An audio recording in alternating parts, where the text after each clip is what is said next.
First of all, this is Carguments. It's all about carguing over people and ourselves and ad hominem attacks. So I think we should establish that right off the bat. Right, and I'm saying you're wrong.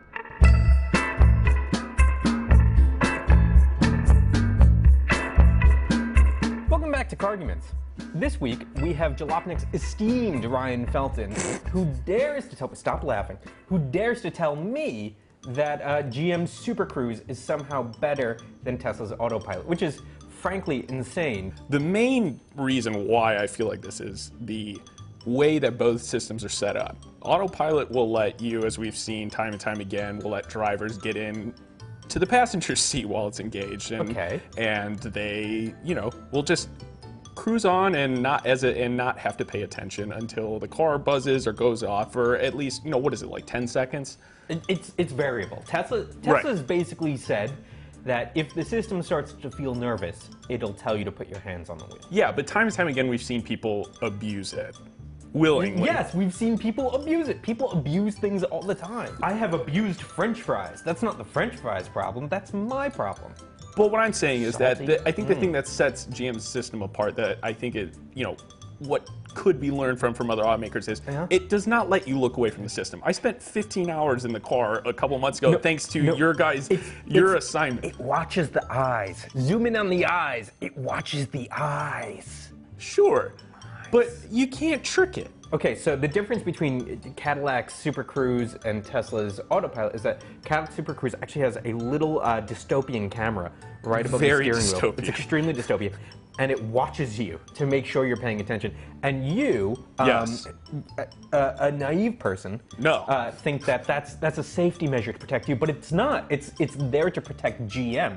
Because when you crash, it puts you into a catch-22. When you crash, either you are paying attention, and the system knows you're paying attention because the camera's looking at you, and it's your fault for willingly driving into a truck, or you were not paying attention, and it's your fault for not paying attention. So it's always your fault when the system itself is flawed, and that's a measure of personal, but I think that's personal responsibility. That's what this is but about. I think that's something that, you know, I think we should really underscore here, is that all of these systems are flawed.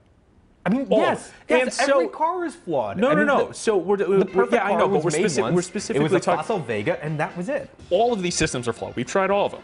I think and between Autopilot is the best. We're not arguing over who is perfect. We're arguing over which system is the best, and it's Autopilot. Autopilot feels like a person is driving. I think and Super Cruise will ping pong off a lane and stop short and feel like you're going to maybe die. Those two systems are the only one that feel like it's a human controlling the car. And by human for Super Cruise, I'm assuming you mean a drunk 4-year-old human. The key difference here is really learning how to color in the lines. Hasn't quite got there yet. I know what human you're talking about. You're not going to be able to trick that system. And if we're talking about, but why? But my point is, if we're talking about what system is better and accepting that all of these systems are flawed inherently, I would pick the one that's going to have a camera that won't let me look away, you know, even though there is that terrible, creepy feeling that I'm being watched the whole time. Ryan, you think you're arguing about semi-autonomous systems, but really what you're arguing about is yourself, right? Because I'm arguing about which makes me feel safe and good in a car. Definitely Super Cruise. You're arguing over who is easiest to abuse. And honestly, if that's the way you look at your relationships with both cars and maybe people, maybe that's something you should be working on. No, not Tesla. I'm saying Ryan, thank you so much for joining us for your very first time on Carguments. You seem very happy with the outcome. If you like watching Carguments, what I suggest is you write it on a balloon. Write it on a balloon, say, I love Carguments, and then set it free into the skies. And that's how we'll get it. We have a balloon catcher. They're on staff. It's a union shop. I'm nervous.